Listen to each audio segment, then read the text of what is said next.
Сәлематсыздар ма? Мен бүгін сіздермен корейский морковь, яғни маркапча деп айтамыз, соның рецептісімен бөлісетін боламын. Оған бізге ең бірінші керегі, осындай теркамыз дұрыс болу керек. Не ірі емес, не ұсақ емес, орташа. Бұны мен технодомнан алдым, сол маған жақсы болды қанша. Оған шейін ауыстырсам да. Фаберликтен де алдым, келіспедім. Керегі бізге паприка, ащы қызыл бұрыш, свежий огурцы, свежий кинза және чеснок. Кинза салмаса да болады, бірақ кинзамен өте дәмді болып келеді. Одан кейін бізге керегі мынандай сушеный кинза, болмаса кориандр деп те айтылады. Уксус 70%. Сосын көріп тұрғандарыңыздай қақпағын сәл етіп тесіп қоямыз. Одан ұшып кетпейді, иісі де шықпайды. Сосын кунжут, жареный кунжут. Енді бізге керегі қант, тұз. Тұзды мынандай етіп, бетімен бірдей етіп, равномерно солить етеміз, 100% дейді. Осылай бәр жеріне жету керек тұз. Тұз соңынан дәмін көреміз, егерде дейтін аз болса саламыз тағы да. Қант саламыз дәл сондай етіп, мына біздің терет еткен морковымыздың үстіне түгелдей түсу керек тұз деген. Енді чеснокты чеснокодавкамен давить етеміз. Чеснокты көп салмаймыз, ыңғайларыңызға қарайсыздар. Бірақ та мына морковты бөлгенде 4-тен 1-не бетіне түсу керек дейді ғой. Мен мына жарты килоға 3 долька үлкендеу салдым. Ең үлкендеуден 3 долька салдым. Сол маған жетті. Бірақ кішкентай болса 4-еу керек та. Енді уксусты жаңағы тесіктен дәл солай равномерно бәр жерге тигізіп себеміз. Осылай бір жерге құйып жібермейміз қасықпен. Осылай сепкенде бәр жерге бірдей болып түседі.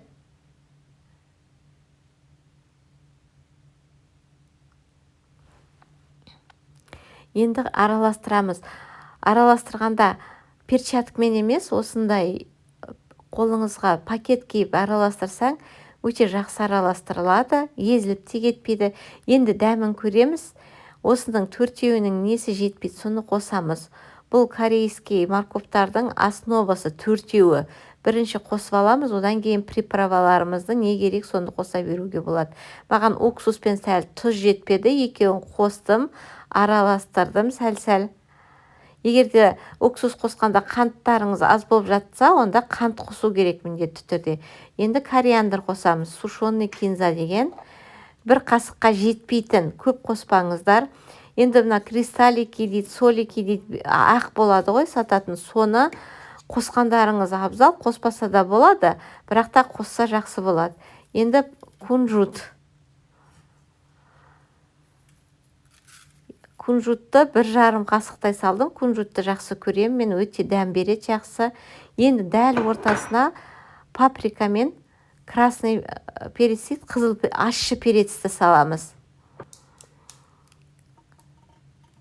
Үстіне ыстық майымызды құямыз. Майымыз күйіп кетпеу керек, түтін шығып кетпеу керек, су керек. Соны құямыз бетіне.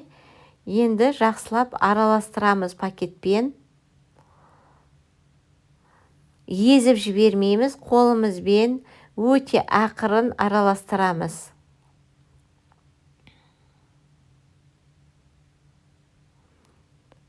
Көріп тұрғандарыңыздай осылай араластырамыз.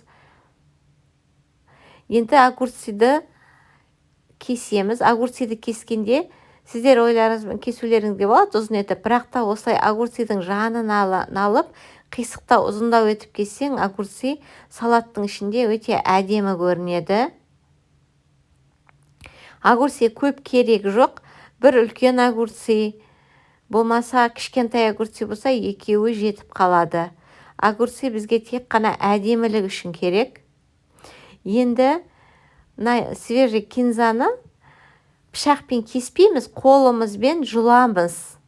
Қолымызбен жұлып, жапырақтарын қосамыз тек қана. осындай көріп тұрғандарыңыздай етіп. Жақсылап араластырып, ақырын бар жерге келетіндей етіп араластырамыз.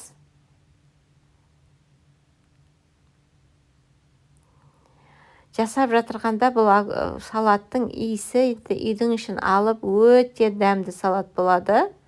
Бәріміз де жақсы көреміз бұл салатты. Өте дәмді. Осындай етіп огурцыйды беттеріне салып қоямыз. Енді салған кезде тарелкаға осылай пакетпен қолымыздағы 1 рет алып салсақ, үйіп, жай жібермей, өте әдемі көрінеді. Сосын мынандай огурцыйды егер де салсаңыздар қызыл перецті, болгарский перец, бетіне салып қойсаңыздар, столда өте әдемі болып көрініп тұрады. Менде қызыл перец. Міне салатымыз дайын. Сіздер де жасаңыздар, өте оңай салат. Егер де менің видеом ұнаса, лайк басып пікірлеріңізді қалдырыңыздар. Сіздермен болғаным өткен.